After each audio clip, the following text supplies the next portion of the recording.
we're talking about audits, when Microsoft audits service providers.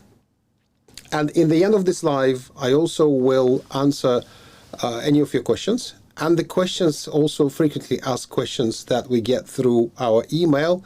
Some of them I decided to take without naming the people who asked them, to take them publicly, because understanding those details about service provider business and licensing may be critical. If you like this stream, at any point in time, please click like. Please share it with your friends. If you're watching it live right now, please share it with your friends that could join live now and ask their questions. So let's go back to audit notices, audit letters. So there are three kinds of audit notices you may receive. You may think, oh, it's just an audit, so audit notices are probably similar. I wish that was the case. I seriously wish so, but it isn't. It isn't. It's much more complicated than that. First of all, of course, there are official audits. How do you know what's an official audit? The email will come from the legal compliance and contractual legal and contractual compliance, LCC. It will be signed by a person who's one of the heads of the LCC department. In Ireland, for example, Europe, and even Africa, as far as I'm concerned, this EMEA is handled by Ireland. So that will come from the Irish team. Asia, Oceania, those regions, as far as I'm concerned, letters come from Singapore, from Microsoft Singapore, and in the States, they come from the States and Canada as well. So there are some big regions. They're never local, and they never come from so-called partner groups. They come from the license compliance department of Microsoft, a specific department that enforces license compliance, that looks after licensing.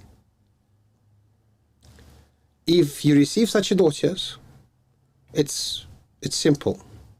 It's an audit. It says it's an audit. It refers to an audit, and what it complies with is exactly what's written in your SPLA agreement.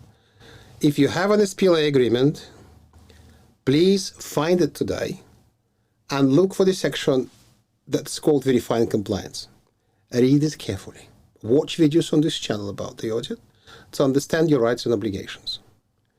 There are, however, two other types of letters to which we used to say respond to them friendly. Nowadays, I'm not so convinced. It's up to you. So you decide whether you want to respond to them friendly or not. The first type, which we only saw in the United States of America, is a letter that comes from an unnamed person. So it's an anonymous letter. There is no signature, but there may be a named person copied and CC'd as a Microsoft partner, whom Microsoft Partner Group, they call themselves Microsoft Partner Group or something similar, assigns to the audit to check your compliance. And according to that letter, you're supposed to, in a week or two, collect all the data in your infrastructure and send it, share it with that third party with whom you have no agreement. It's not a typical independent auditor that is assigned by Microsoft. However, the letter itself is quite intimidating, and that gets many. So you receive that letter that says, we have a right to audit you. Yes, correct. Therefore, we'd like you to do this, this, and that, and send it, share it with a third party. Excuse me, that's not an audit. That's not what we agreed to. We agreed to what we put our signature under. The terms of the proper audit. Send us Deloitte, send us KPMG, play by the rules of the audit you Microsoft, dear Microsoft, created yourselves. Because then there's a legal process, there's NDA, there's responsibility, it's contractual, it's in the contract. But if you get an email that just says, we have a right to audit you, and based on that, we're asking you some bold dash, then it's up to you how to react. Many providers still comply. However, we stopped advising 100% compliance with this. What we advise doing is going back to this partner group and basically say, guys, authenticate yourselves. Who are you? What is this? Why do I want to share this with a third party with whom I have no contract, with whom I have no NDA? And please pay attention. If that email comes, if that third party has an email starting with v-something at Microsoft.com, that is also not a Microsoft employee. That's a third-party vendor email. There are two types of emails in Microsoft, so three types. The typical Microsoft employees, the V- starts with V- and A-. So A- are kind of hired consultants, V- are third parties. So you're not sharing your data with Microsoft. And you know what's most interesting is that when you work with large auditors in a proper audit, I mean, come on, send us a proper audit. In that case, they, you can sign a proper NDA, you follow a legal process. Those are companies everybody knows. They have respect. They have a reputation. When you receive an email from an unknown, from Microsoft, but with a copy of an unknown entity, it's up to you. We stopped advising our clients to comply with those. You can actually simply ignore it. Let them come back. The thing is, if you think that, okay, I will comply with this and that will avoid an audit. Firstly, that's not guaranteed, and we'll get to that. It's not guaranteed at all. Secondly, it's still an audit. Maybe soft, it's still an audit. If you're found non-compliant, you'll have to pay. There's no way around it. You'll have to negotiate at least. You don't necessarily have to pay, you will have to negotiate it. There's another type of letter, and I need to tell you about that one so you have the full picture, which used to be sent only in Europe, and now it seems like, at least from what I saw this month actually, the same started to happen in the States. It's a letter that basically says, please self-certify. Dear provider, we have a right to audit you. Microsoft has the right to verify your SPLA compliance. Therefore, again, there's actually no logical connections. It's a completely just made up therefore. But however, therefore, please verify your compliance yourselves. Don't share it. Don't send it to anyone. And by the way, probably they're changing this practice in the States because people are refusing to share the data. And sign this declaration that you think you are compliant, or if you don't want to sign it, if you actually found yourselves non-compliant, please go back to your reseller and remediate the shortfall. And email us back, send us back a letter, describing what you did exactly. And you actually have to put a signature. So it's a legally binding response. You're supposed to provide them a legally binding response. The problem with that is if you don't do your audit properly, and that's what many unfortunately do, if you don't do your review properly, if you just think, I'm okay, I've been doing this for months and years, I have scripts, I have technical people looking after my estate, they're accounting calls, I know they're accounting calls. And you take that letter, that template that came from Microsoft, they give you a template to say, I'm okay.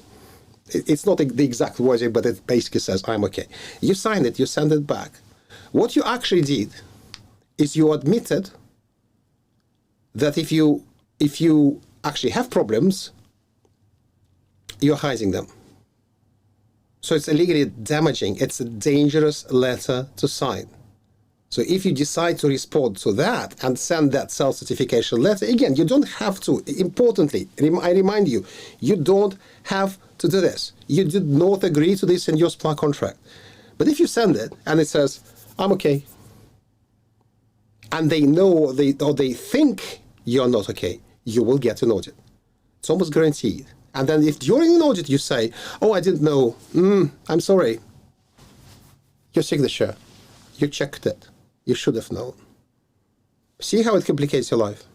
So careful with that. So I hope it makes sense. Again, to reiterate, 3 times of, and this is not the end of this live, so please stay. three types of audit letters: the actual notice from the LCC that is following the exact process that is outlined in your SPLA agreement. Again, please read the section called Verifying Compliance. I think it's section number 8 on the SPLA contract.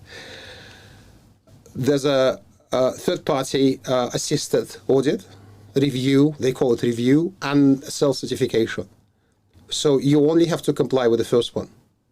I won't tell you you don't have to comply, ignore everything. I won't. And I get dislikes on these videos. We get dislikes on this channel, on the videos where we say you have to comply. But you have to. You signed the contract. I don't even, sorry, not sorry. I don't care about your feelings. You signed it. You knew what you're doing. So in that case, yes, you have to comply. If you get self-certification or assisted, you don't have to. Be very, very, very cautious with what's going on. If you want to be friendly, just start a conversation. Email back and say, you know what, I'm not going to do this, but why are you doing this? What do you want? And then they come back when it's verified. You can ask them, why don't you send us an auditor? And you know what, if you're a small provider or even mid-sized provider, they won't necessarily send you an auditor because that's an expense for Microsoft. If they don't find you non-compliant, they will have to pay auditors' fees, and they're not cheap at all. By the way, if they find you non-compliant, you will have to pay for the auditor fees, plus the licenses you are missing. So, yeah, take note of that. In regards to probably the most interestingly. The question that should have been asked 10 years ago, but it seems like every single provider starts asking this right now, at least those who talk to us. It sounds funny. What are we actually allowed to do with SPLA licenses? Seriously. That's the question. So let me explain what you're allowed to do with SPLA licenses. SPLA, the agreement, was created by Microsoft to help independent software vendors that were deploying software as a services solution. SPLA was created for SaaS, not infrastructure as a service, not platform as a service, software as a service. Because by SPLA, a provider, I assume you're a provider, you are licensed to provide software services. So you are licensed to provide services to end clients, and you are licensed, so they don't get the licenses.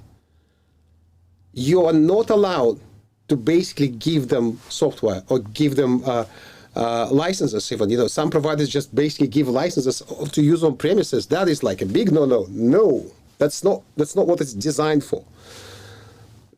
The truth is, though, the reality, though, is there are lots of infrastructure as a service providers that use SPLA, including Amazon, AWS. I mean, many providers. Look at the large ones. Google.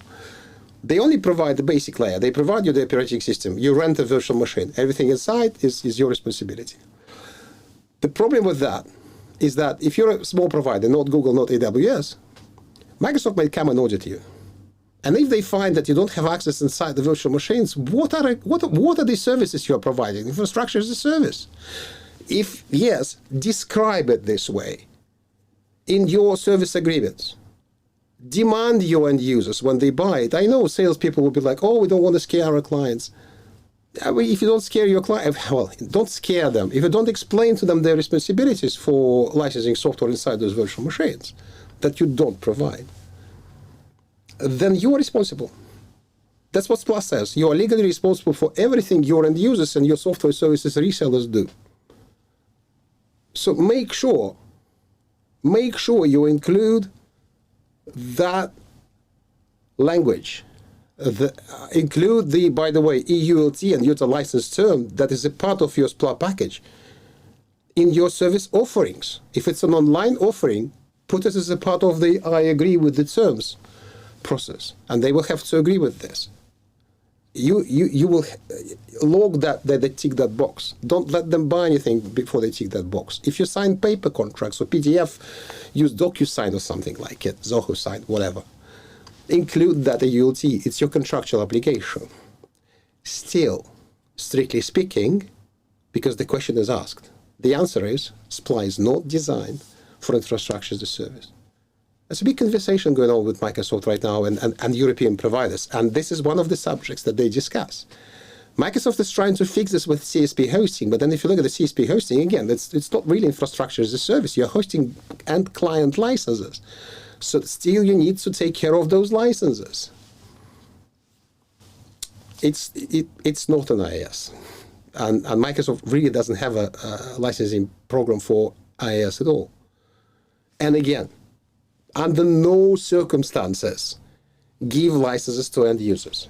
And if you're an end user, under no circumstances, take SPLA licenses from a provider, just as licenses, and say, you're not getting access to my systems, because they have to get access to your systems to provide you those licenses. If they provide you with licenses without access to your systems, they are violating SPLA. And don't think that, if audit comes, they will take care of everything. No, they will come back to you. They'll probably try and recover the costs. So, and by the way, that's what we advise providers. If an end user is naughty, after all the warnings that you gave them, after everything they signed, they still non-compliant, recover the costs. You have a legal right. Obviously, you will have to involve legal and sales and whatnot, but this is what you can do, and this is what you should do. Please click like if you like it. If you want to subscribe to this channel where we discuss all the aspects of Microsoft licensing, by all means, you'll make my day. I don't ask you to subscribe, but if you want to, welcome to the community of SAMexperts. Thanks again. Have a great day.